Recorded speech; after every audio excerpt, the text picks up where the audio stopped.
Good evening, fight fans. Welcome to another great episode of Headkicks and Haymakers. I'm your boy Bodkins, and of course, with me, as always, is Mr. Bobby Blunts. Bobby, the Apex card that was a little bit of a snooze fest. In fact, only two fights did not go to the decision. But one fight that did go to the decision, but I thought it was dominating fashion, was the main event. Aljamain Sterling remind us. He is still that guy. I'm a little upset at myself, Bob, because I said I picked him on the show. And then when I went and placed a bet, I just placed his money line. And I should have placed, in my head, I knew the only way I thought he was going to win was by decision. And I didn't place the bet by decision, but I still won some money. So there was that. But I was a little upset I didn't place the decision. But your thoughts on the Funk Master, kind of reminding us, he really is one of the best. Yeah, dominant performance by Aljo. You could probably make a case he only lost one round, and it was basically just getting kind of controlled with defense and stuff. And yeah, he, reminded everyone that he is a former champion. He is at the top of this division. I did find it pretty impressive the way he was cage cutting, especially not knowing that, striking is his main bread and butter, but he obviously is trained very well. And especially like in Zalal's last fights, where he was just able to dance around the entire ring. Aljo did a great job in being able to cut him off and, did a lot of sweeps and trips on him. And I think after the first round, there really wasn't any question that he was going to get it done there. And, Zalal was riding a huge winning streak. So very good quality win for Aljamain Sterling. Especially if you compared it to the Ortega win. I said last week I didn't really know what I could take away from that fight. I thought this was his best win at featherweight. Yeah, no, definitely. He looked good. At first, I thought he was gassing through the middle of the fight, but I think that was just my eyes playing tricks on me because, he didn't really slow down or anything cardio-wise. But, all class performance by Aljamain Sterling. And, there are not too many people I would, other than Evloev and Volk, I would probably favor him to beat everyone at the top of the rankings at the moment.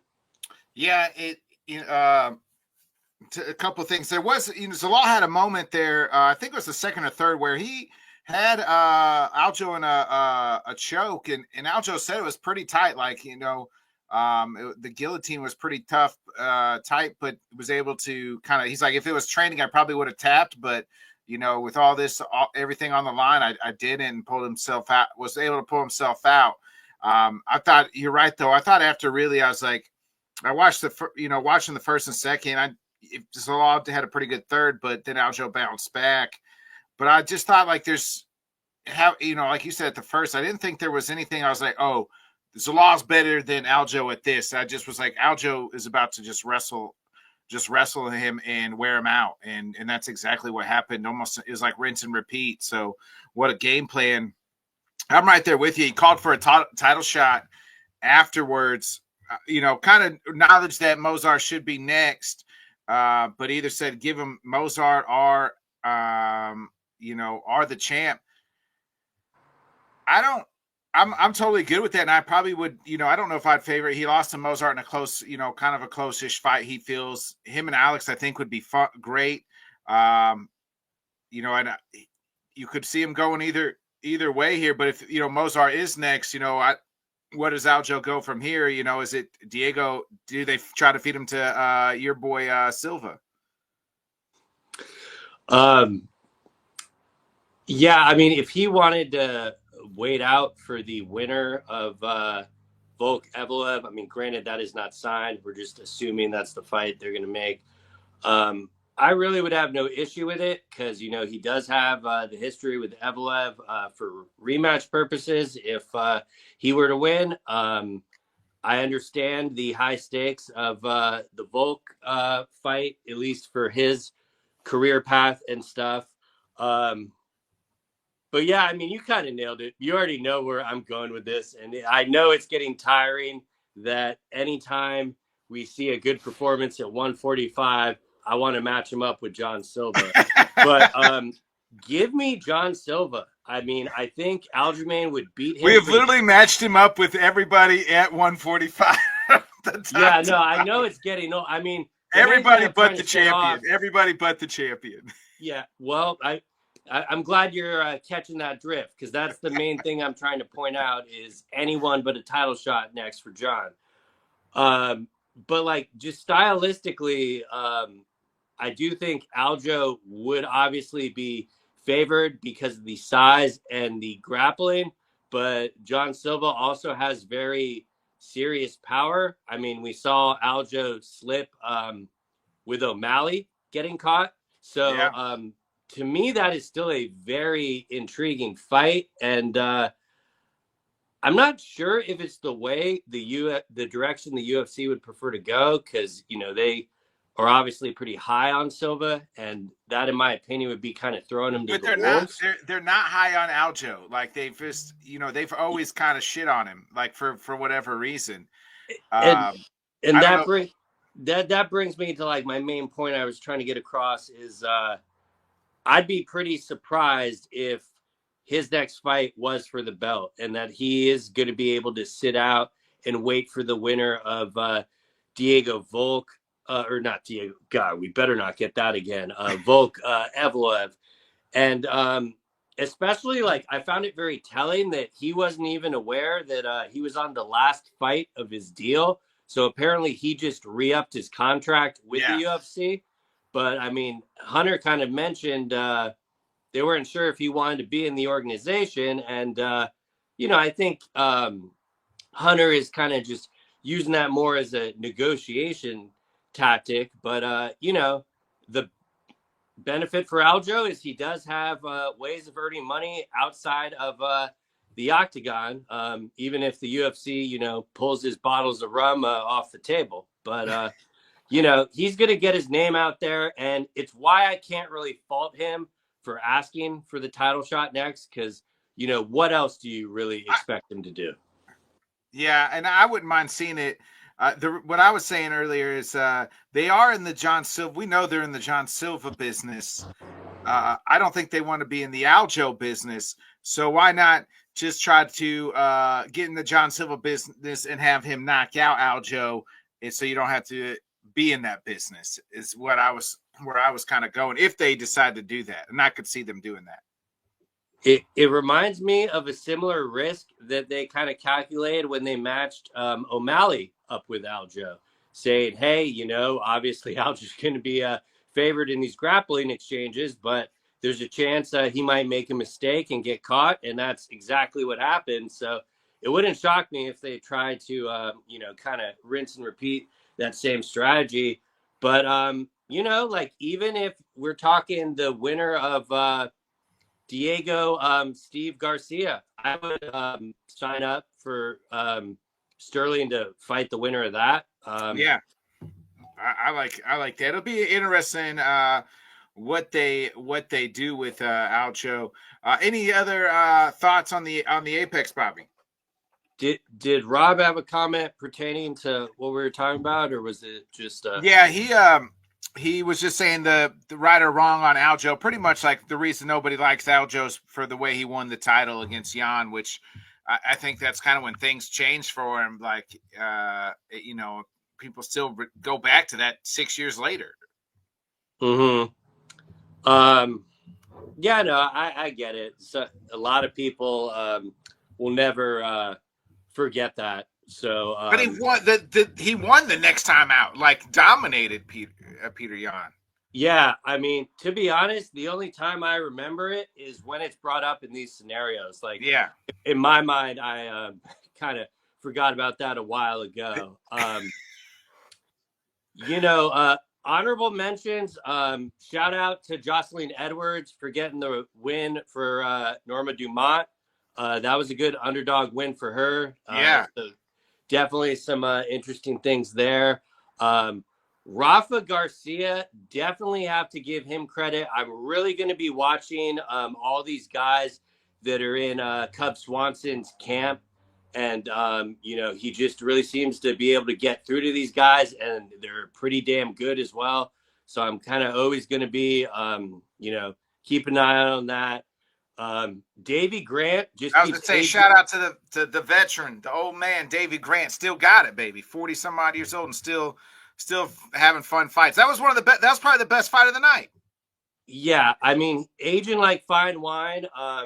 The fact that his footwork is still getting better at 40 years old is amazing. But he looked really good against a up and comer in Martinelli that had the probably best Dana White Contender Series fight we ever watched.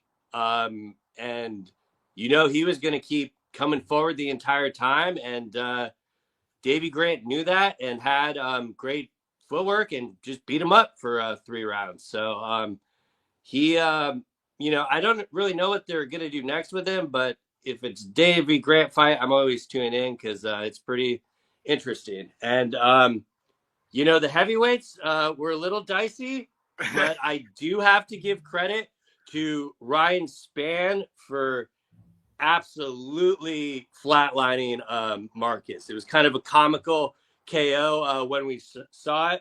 Shout out to Herb Dean for actually being on top of that stoppage and not getting more damage.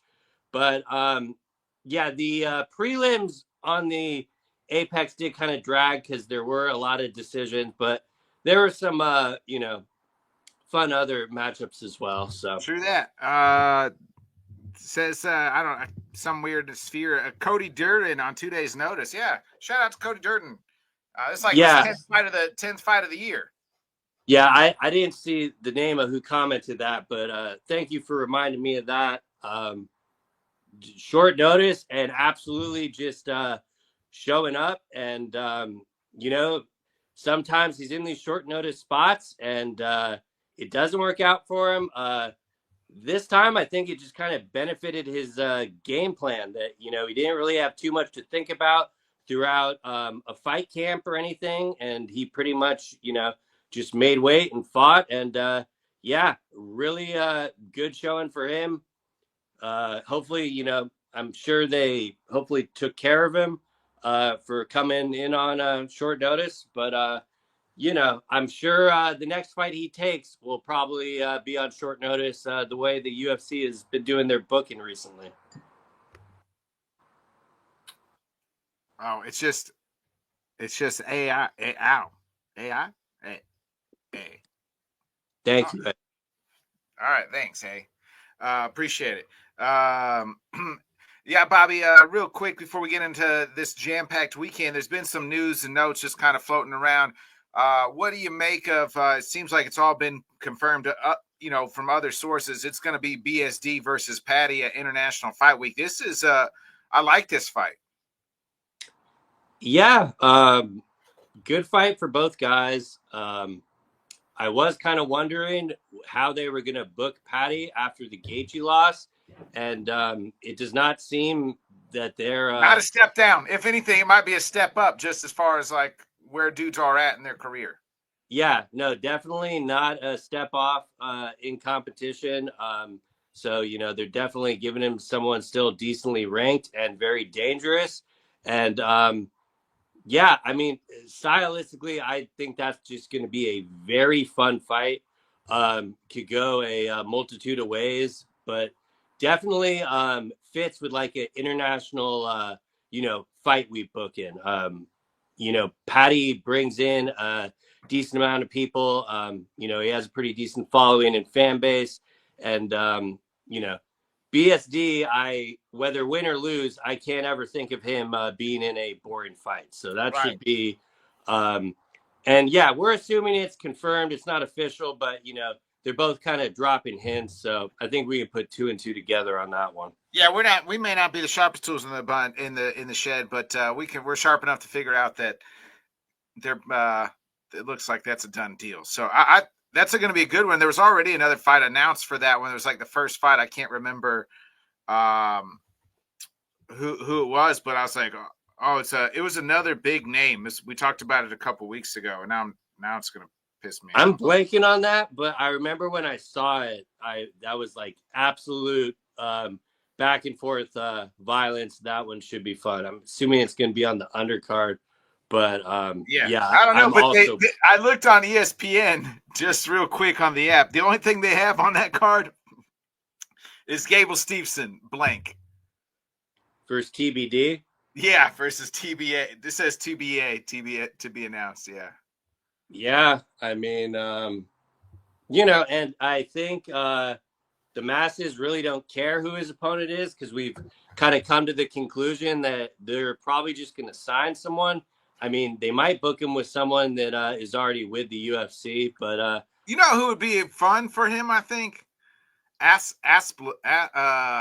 dude who just was in that bloody warbath that told Dana White on the Contender Series he'd suck his toes and stuff. Asplund.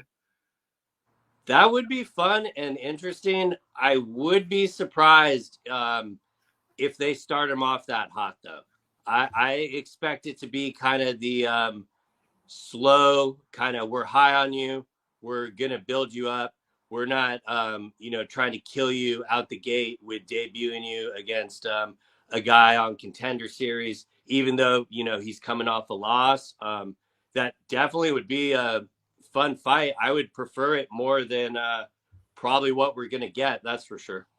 Yeah, we'll see what they do. But I felt like there was a fight out of Cincinnati. Let's get into this. I mean, it's a jam-packed, weekend as far as combat. We have some boxing. We'll talk here a little bit later. But you wake up early Saturday morning, Bobby. At I don't know what time is that for you? 4 a.m. 4 a.m. I think is when the main card is supposed to be starting. Yeah, so 6 a.m. my time. So that's perfect for the main card. It's UFC Perth, and one of the best fights I think. This was announced of the year. You know, JDM versus Carlos Prates in the main event, and then you get you got Beneil Dariush versus Cell Kid coming. You know, big jump up for Cell Kid in the co-main event. Tim Elliott versus Steve Urseg as well. So like right there, those three fights alone are really good. Yeah, no, the three at the top, a very good quality main event with JDM and Prates. I can't say it enough. It's probably the third or second fight I'm looking forward to the most this weekend. I'd probably put it at two. And I'm really surprised that Urseg is such a huge betting favorite. I'm not sure if that's because of him being in his hometown or what, but you know, Tim Elliott is no punk and is a very scrappy guy, and Urseg Chin has been kind of tested before, so that one on the card is probably the most interesting one that I'm really unsure of what could happen. I could see it going really either way, but yeah, right now Urseg's minus 235. Okay, so maybe some money went out of him because I thought he was more of like a 3-1 favorite. So maybe gambling Twitter is acknowledging that Elliot is the dog on the night. No, we're not going to pull out the dog mask for a fight night, but if it did, that'd probably be your choice. Yeah, I mean, possibly. But Dariush at plus 340 right now. I mean, I know. I know that Scout Kid is dangerous. We've seen him knock out, and we've seen Beneil Dariush. He's coming off a bad knockout too. But I mean, maybe he's still got some tricks up his sleeve that he can take Scout Kid down and get that on the ground. Yeah, especially in Quinlan's last fight, you did see him get controlled for a little bit with the grappling before he got done. And yeah, that is definitely a one that you look at it and you figure, okay, Quinlan should get this done. But at the same time, Dariush is a motherfucker, and he always seems to show up in these scenarios where you think he's getting like put over and stuff. So Yeah, I mean, he's done it a few times where it's like, oh, they're trying to, kind of bump this guy up in the rankings. We're going to feed him to Dariush. And then it's like, it doesn't work. And then it's like, well, okay, Dariush is still sticking around, but then he can't kind of beat those top. He's not good enough anymore to beat those top level type guys. and I'm pretty sure this was the original fight booked when they announced it. I don't think there was a fallout. So Yeah. he does have the full camp.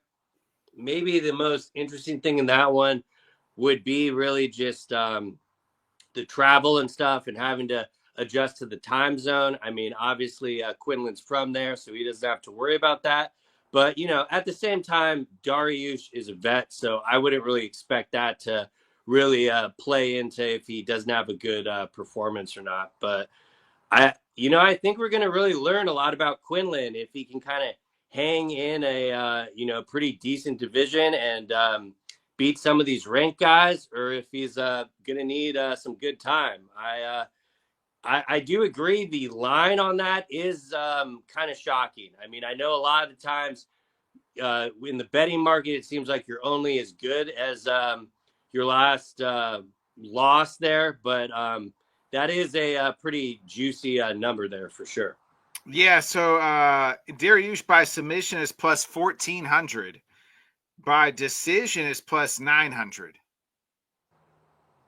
Yeah, well, this time remember to bet the decision or submission instead of betting money line. Okay. I might throw some on the decision by Daniil, but I mean, I might throw a little bit of both. That 1,400's juicy. Yeah. I mean, not much, but just a little. And Salkid by submission is 500. Let me see here. What do they got his for? KO is minus 200 for Salkid. Yeah, I mean, Salkill has definitely seemed to be kind of a fan favorite. I mean, I'm not talking about over there in Australia. Obviously, he's a fan favorite, but it seems like a lot of people over here kind of seem to be a fan of him, and so I think a lot of people are hoping that he gets it done. But even Dariush kind of getting up there in the tooth, he can still kind of, go to his bread and butter and get stuff done. So these top three fights are pretty elite. I'm glad they got Marwan Rahiki, a replacement opponent, even if it's on a week notice, considering he was there. So that one should be good. They did put a decent amount of local talent on here. And I think the biggest plus side for this card is it is in the local Perth time. This is the first time they've ever gotten a local card. And hell, I mean, if you're paying that type of a site fee, I think it should be their local time, especially with everything being on Paramount now. It's pretty easy to, rewatch. I mean, I know obviously you could rewatch stuff right away with ESPN, but I'm more mentioning like for numbered events and stuff. I don't think there's any reason not to have them in the prime time of the location they're doing. I mean, mainly just for the crowd. You don't want people keeled over at 3-4 in the morning like me trying to wake up to watch this shit like in the crowd. Like that really doesn't do the product any favors there. Yeah, I mean, there's a Tai Tuivasa. This has got to be. It's a win or go home for Tai. I feel like. Well, he's taking on a short notice guy too. At that. Well, that is the one that there was the fallout in opponent, and I think where I stand on this. I would have been happy if they just removed it entirely, but at the same time, I'm always going to have a soft spot for the Shuey King, so it's hard to just brush him off like that. So I'm hoping he will get back on track. This is probably his best chance to do it, and I guess we can only hope with that one. Yeah, and how about Jacob Malkoun taking on Gerald Meerschaert? I mean, Malkoun's he's been hot too the last few fights. He's looked good, and taking on the ever game veteran Gerald Meerschaert. Yeah, that's the one I had circled like on the prelims. I know they're high on Malkoun. We're never really sure kind of how good he is because of his strength of competition. But Gerald Mearshart is a lot of times he's a very quality fighter. You just don't know kind of what you're getting from him, but at the same time, it's like never an easy night in the office. So Yeah. that should be a pretty entertaining fight.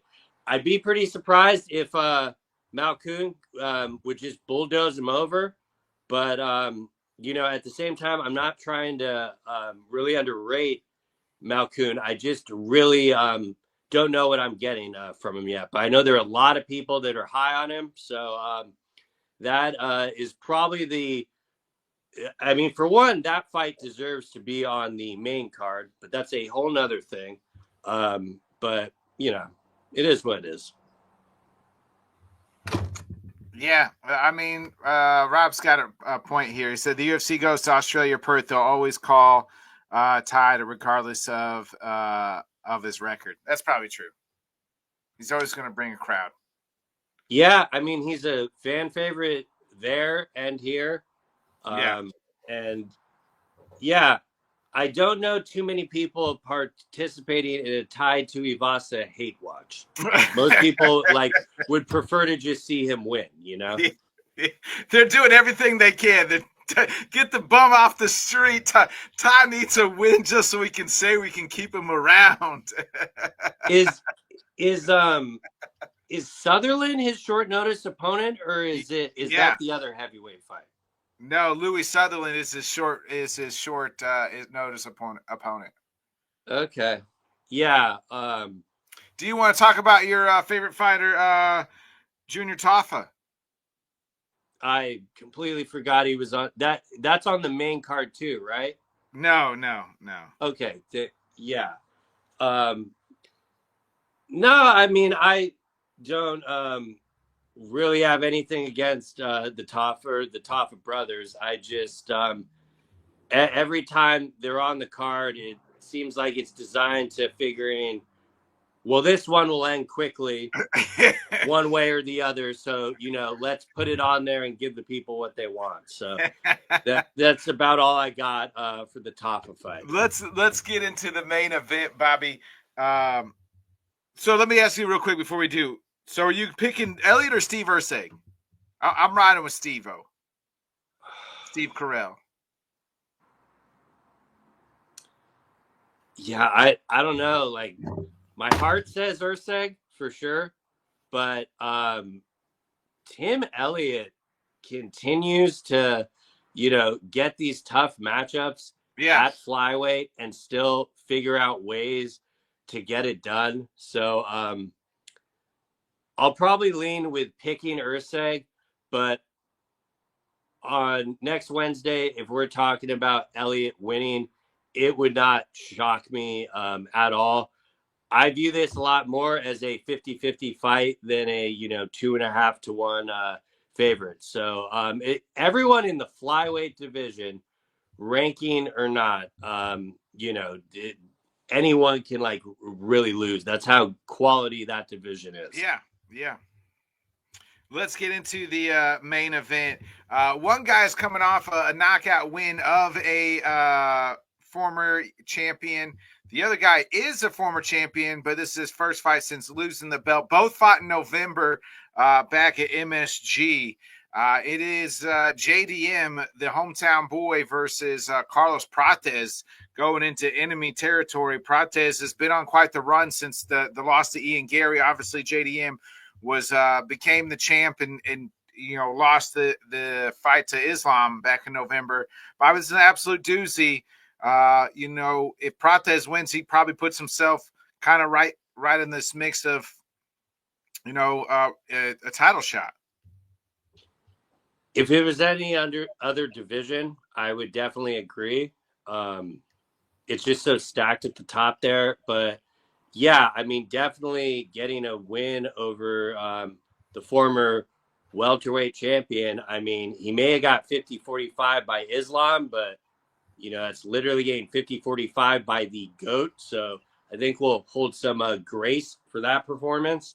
Yeah, the only person that does well against him is Volk when he's on not on 7 days rest or 7 days. Has more than 7 days to notice. Mm-hmm. And yeah, I mean, this is probably, you know, A if you, striker's delight. I mean, yeah, well, especially if you're going off like main events they've done, especially for fight nights, this is probably the most entertaining, fan-friendly fight, and good enough to where I'm not gonna complain about having to wake up early to watch it. I think that's the main one I want to watch live. I'm gonna do my best to catch it from the Urseg fight up to get all three live, but kind of the beauty of Paramount, you're able to just streamline through, get through the entire card in an hour and a half and some change. You don't have to listen to Yanni the Greek give you a bunch of terrible gambling advice. And, obviously Paramount are going to get their ads in there regardless. But I don't mind the streamlined process. I mean, I know you prefer having pancakes with knockouts, so there probably won't be many complaints with you. And on a normal day, I'd say we get to kind of go on with our day, but there's quite a bit still on the menu there, and it is kind of ironic that they have this prime time slot when the Inoue fight is also in Tokyo, and I'm really just worried that the main event for the UFC and the Inoue fight are gonna, be on at the same time. yeah. If that's the case, I'm going to have to prioritize the monster and run back JDM and Prates. But I am equally excited for this fight. It has very big stakes, and we're going to learn a lot, especially you would think if Carlos has the success, he's not going to need the 25 minutes. But, JDM went toe-to-toe with Bilal for 25 minutes. So I would say the 5 rounds definitely favor Jack in that sense. Yeah, it'll be interesting. One thing that JDM for the first time in his last 2 fights, he's not going to have to worry about really defending the takedowns. Carlos isn't a guy that's going to stand there, try to shoot and take down and everything else. It's just, this is going to be a stand-in fight. And JDM's tough too. Like we've seen him in some wars. Him and Kevin Holland had a war a couple of years ago. That was a lot of fun.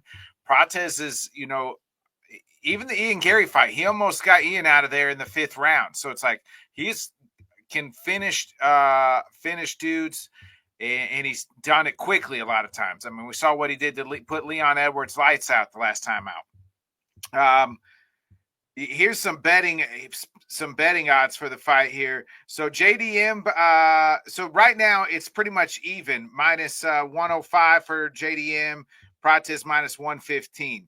But by victories here, this is JDM TKO by plus 250, by submissions plus 1600. And then you got JDM by decision plus 300.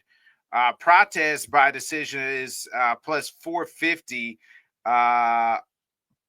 Prates by submissions 2000, and Prates by KO is plus 150. So you can see that they clearly think Prates by knockout is the way to go in the betting world. Yeah, and I mean, if you look at the betting line of the fight, it just kind of shows the quality main event we're getting. I mean, it's more or less basically a pick-em. And I do wonder if, JDM kind of adopts Ian Gary's game plan of trying to really maintain the distance and slow the pace of the fight down with some grappling and stuff.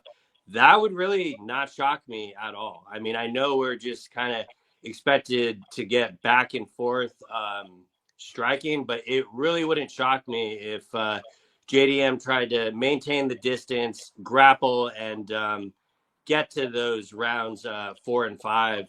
But you led with it with Ian Gary. I mean, Prates has dangerous power for fighting for 25 minutes. So you got to be on your P's and Q's the entire time.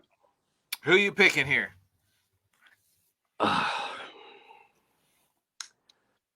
Stylistically, I still really favor Prates' style for this fight. And You know, the betting line shows it close, so it wouldn't shock me at all if Jack is able to get back in the W column.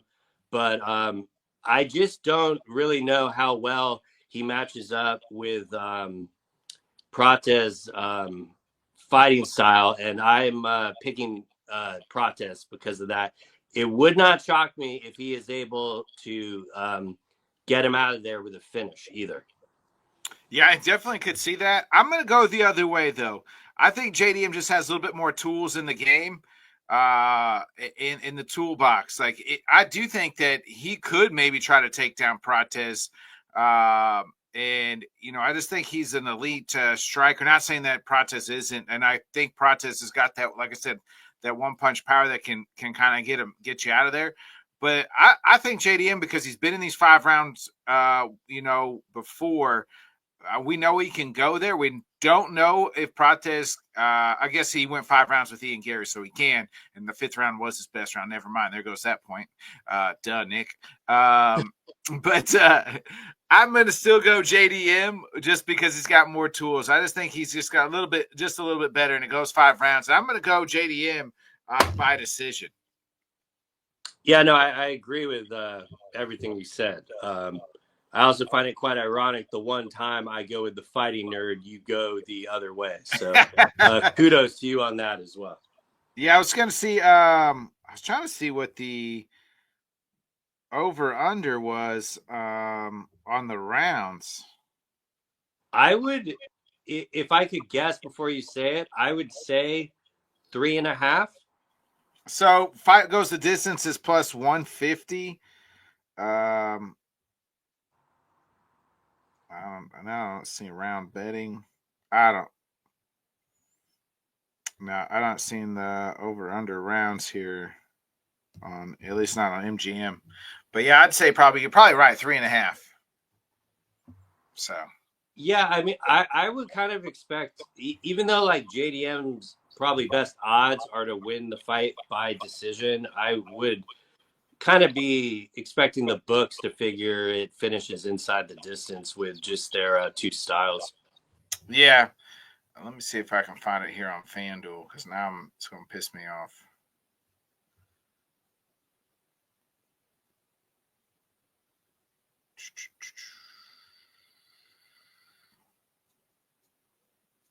Where?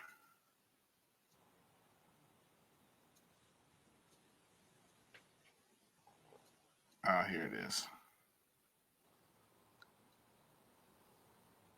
I think the better juice on that one would be to parlay whoever you got the winner of with another fight instead of playing with the props.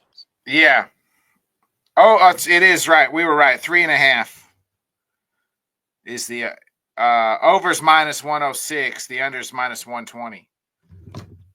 Yeah, so slight lean on the vig on the under, but yeah, kind of just shows the coin flip of the fight. Yeah, Bobby, you mentioned we got some boxing to get into as well. It is, I think, maybe one of the best. You can make an argument he's the best boxer on the planet. In a way, he's fighting in Japan. I don't think he's just quite known enough because he continues to fight in Japan, and I feel like he needs a big fight over here. I don't need to see a big fight over here. I'm just thankful that this is not in Saudi Arabia like his last fight. And, shout out to the Japanese. They really showed up over there. It was probably the loudest I've ever heard that arena for a fight. So, they definitely show up for their own there. Nakatani had a fight on that same card. I really hate when boxing does that. Like, the fight we want, and you're going to play with the fight gods and book them with someone else. And right. He was doing great in the beginning of the fight, just moving forward, insane combinations, slick uppercuts, just insane volume. But he definitely slowed down in the middle of the fight. There were a lot of people that were scoring it live that thought he might have even lost. But, I mean, obviously he did get the win.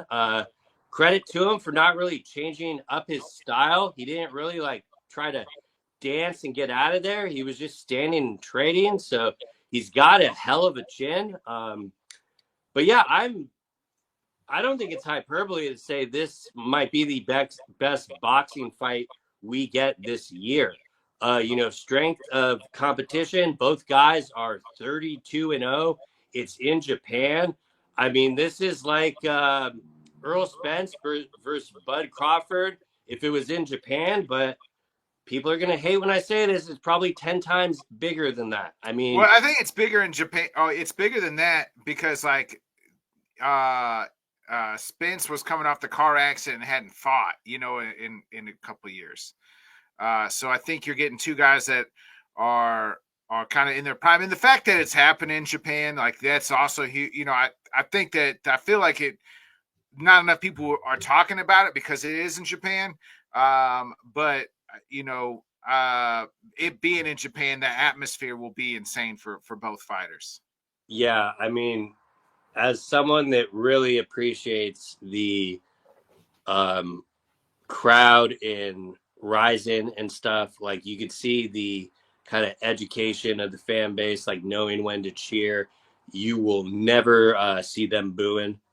And this, like One Samurai had a card yesterday, and I think they were trying to play into knowing that this is one of the biggest fights of the year in Japan and won it kind of on that same week there.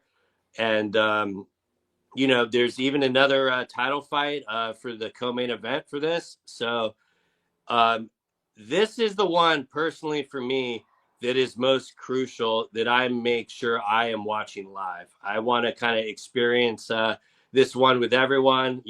Maybe the West Coast will work against me in that fact. Worst case scenario, I just am able to rewatch it on DAZN. But by far my most anticipated fight of the weekend by a country mile. And that's coming from someone that is still extremely high on the Prates JDM fight. Yeah, I thought there was it's May 9th. Yeah. Benavidez is also fighting later in the day, but completely. I was going to say, there was another one too, right? Benavidez so we got the Inoue fight will happen right about, you said, the same time, and then the Benavidez fight that's later on Saturday night as well. Yeah, I to my knowledge, the Benavidez fight is going to be more on kind of the prime time, like nighttime broadcast there. So yeah, Gilbert Ramirez. He's taking on Gilbert Ramirez versus Benavidez. Yeah, I'm also just kind of grateful that the UFC is on that early, so I don't, really have to worry about, a dual screen thing.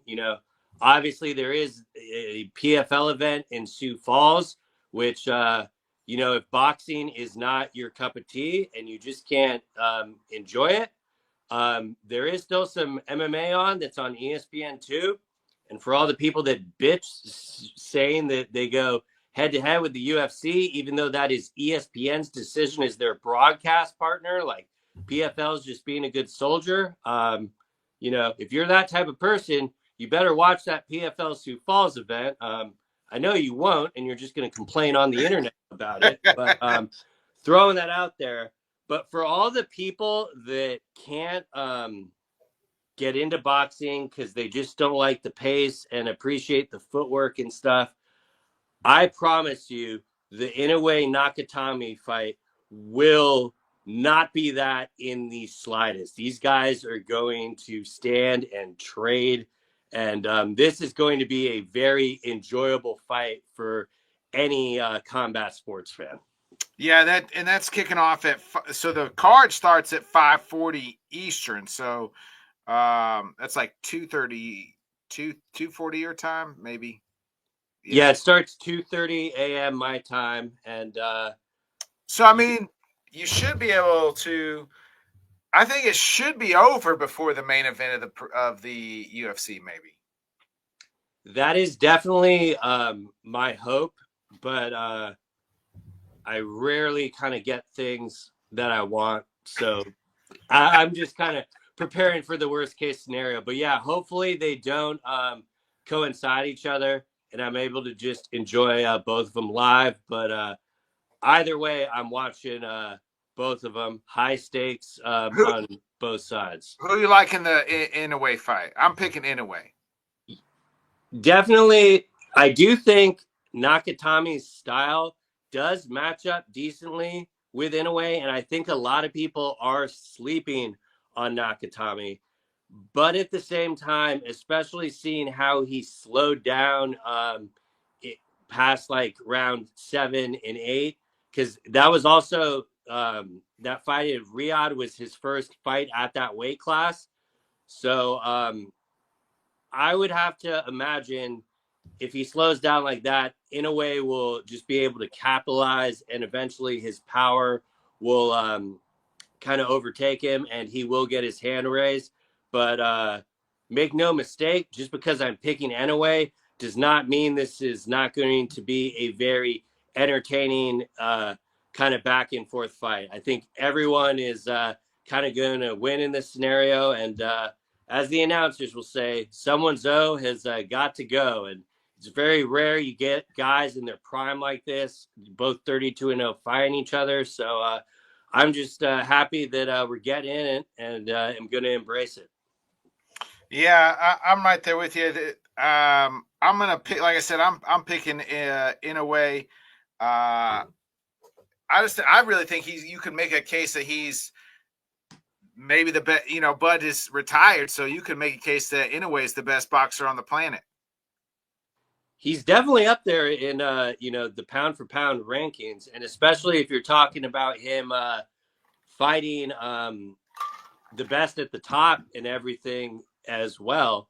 I would definitely hear an argument for it. I definitely appreciate these smaller guys in boxing because of the output, and it's just very fan friendly. So yeah, very well could be at the top of the pound for pound. I mean, honestly, he kind of already should be. I think him the only and reason I he guess isn't, Usyk's right there too. Like it's probably what I mean, Usyk or Inoue. yeah. Well, I think the only reason he's not talked about more is kind of like you said. There are a lot of people that just are not familiar with him because a lot of his fights are over in Japan and stuff. But make no mistake. That's what I mean. I just think for popularity wise, to realize for people how good he is, he needs a primetime spot here in the United States. He needs a big fight in Vegas. Yeah, I'd or LA or something. If they did that, I'd do everything in my power to get to that. I would not, even if they had it in Vegas, I would go. That is, to me, he's like, drop everything you're doing and make sure you're watching this fight, whether that's live or, on DAZN there. Yeah. And wake up. And so is the play, Bobby, are you going to go to bed early and wake up early, or is it stay up all night and then go to bed when the fights are all over?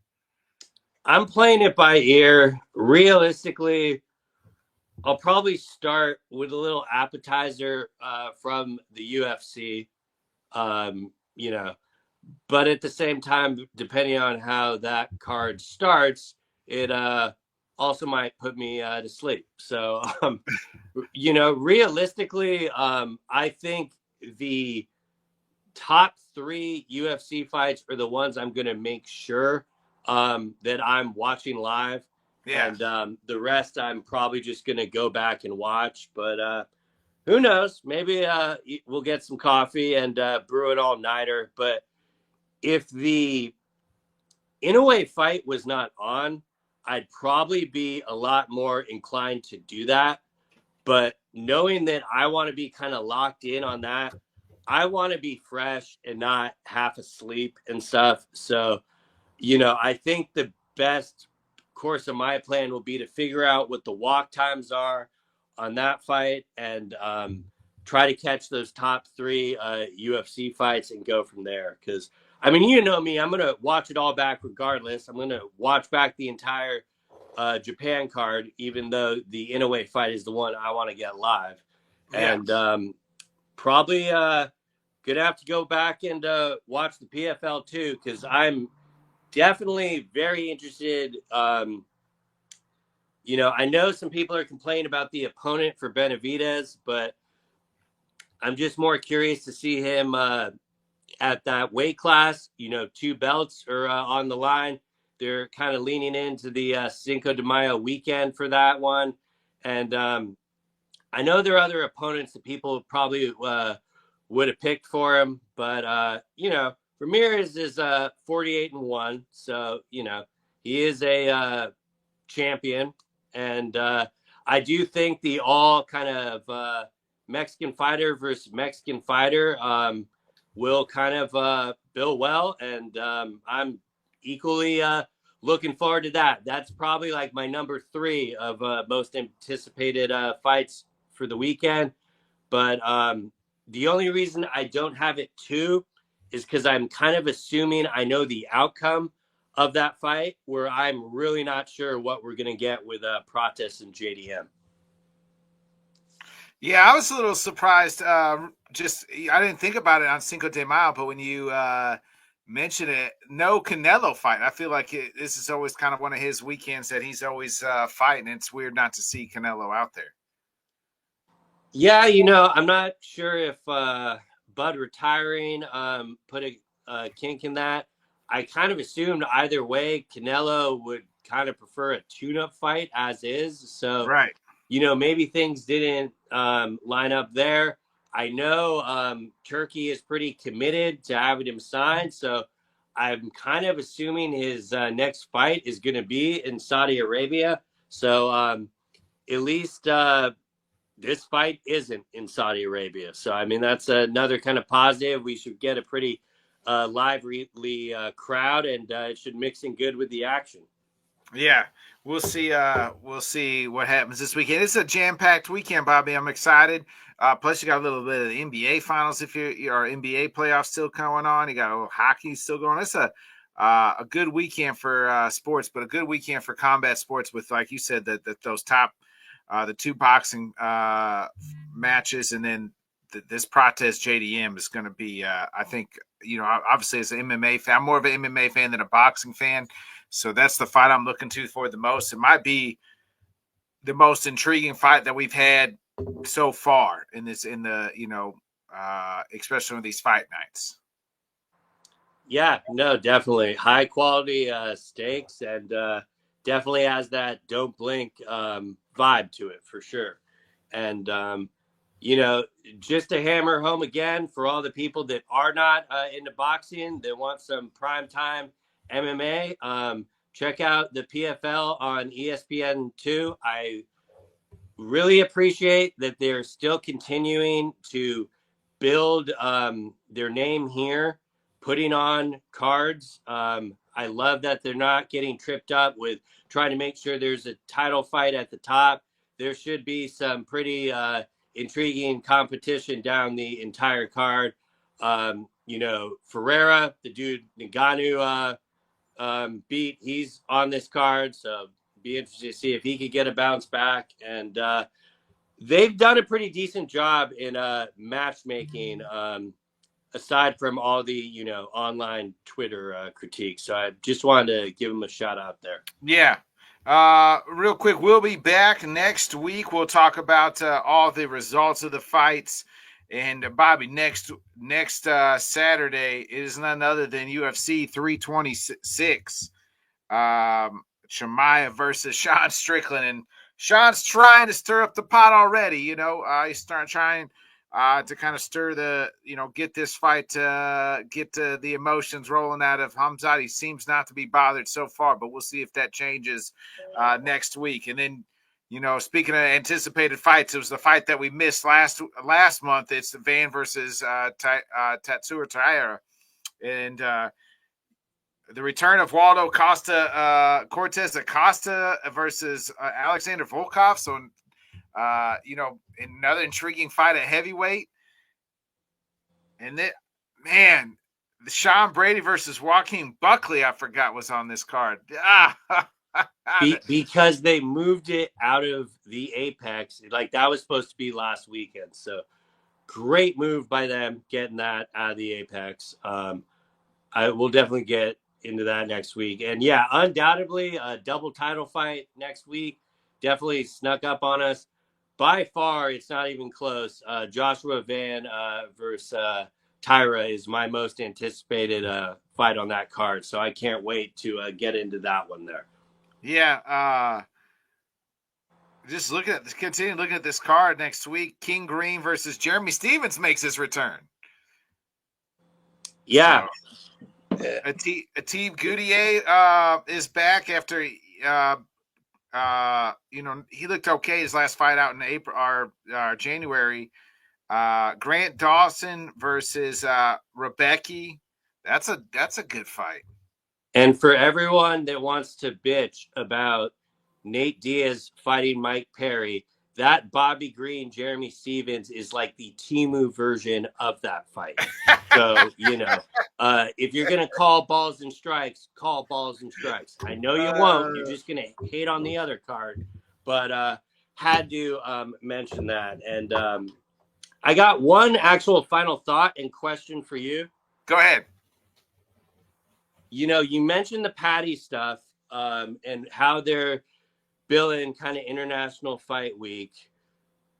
Are you buying or selling that headline fight will be the return of Conor McGregor versus Max Holloway? Because me personally, I am selling. Ooh. I saw that Islam is in camp. I do think the UFC is hopeful that they can have something figured out. I mean, for Christ's sake, Conor is literally doing promos and stuff for products. So I'm sure he kind of wants to take a fight. I'm not calling him poor or anything, but it definitely seems like he wants to get it. But and I do think the UFC is circling Islam Makhachev versus Ian Gary for the Philly event. But I do think their pivot, if they cannot get International Fight Week booked with Conor, would be to pivot Islam versus Gary. And I'm not going to lie, that is the fight I prefer. It just has far bigger of an impact on the sport going forward. It's a title fight with big stakes where I just don't really know where Conor is. And I honestly, the second part I'm not buying in that is that Max Holloway is the opponent. I'd be kind of surprised if Conor McGregor's first fight back, he's willing to step in against Max Holloway. But there's nobody else, though. Like, there's nobody else unless it's like Jorge Masvidal. Brother, they booked him against Cowboy. That's why I think it's Max Holloway. The one I probably would have circled for probability would be Masvidal over Max Holloway. Yeah. I do deem that a much more winnable fight for Conor. I mean, they're showing future odds, and Conor's like a minus. Is definitely an underdog. Like Max is heavily favored, but I'm not naive. I know number-wise and casual fans like tuning in for the Conor McGregor experience is still a thing. I'm not discounting that. I just am not ready to say it's a foregone conclusion that that's what we're getting, even though it does seem like that's where we're headed. I don't think Conor's making 155. I think it would have to be at 170. It's definitely at 170. And that is kind of would be where I see if it would be Max, where he would kind of Max at 170 is a joke. It is a joke, but I definitely think Max precisely, Rob. Rob just proved my point. Like the reason he would take the Max fight is if he could just be, hey, I'm ballooned at 170. At least I'll have the size advantage there. Right. So. Agreed. That's I'm right there with you. But I'm buying it as far as like that. I think it's probably they're trying to get Conor to be done. But I'm 100% with you. Is like they'll pivot to Gary versus Islam if they can't get the Conor fight done. So, and especially because even when it's announced, what up, Tyler? Even when it's announced, man, and I'm not trying to be inherently negative, but I'm gonna have to see him in the cage to believe it. Especially, agreed. It's like they could announce the fucking Conor's fighting back or Conor's coming back, but I'm not gonna believe that he's back until like he's in the cage and they shut the door and Bruce Buffer's still saying, I may not even believe it when Bruce Buffer says, and the notorious Conor McGregor, like that the fight is on. And there's obviously the UFC has been given some assurances if they're willing to consider building him at the top of a main event. I find it obviously kind of laughable with his pay that they would put him in the co-main. Like they're gonna get their money out of him one way or another. But they're definitely taking that inherent risk if he can get through a camp, and they're not gonna have to pivot last minute. So that honestly is going to be more interesting than the fight itself to me, probably. Yeah, that same. But we'll see what happens, and we'll be back. Next week, right here for another great episode of Headkicks and Haymakers. We'll be covering UFC 328 and all the results from this week. Prates versus JDM, an absolute doozy. Wake up, eat some pancakes. Luckily for me, Bobby, I get up at 4:30 every morning anyway, so that won't be no issue for me to wake up and rise and shine and drink some coffee and watch some fights. So can't wait. Other than that, for my guy Bobby Blunts, I'm Bodkins. We'll see you next week right here on Headkicks and Haymakers. Enjoy the fights. Thanks so much for joining us, and until next time, let's talk sport, friends. Thanks for watching.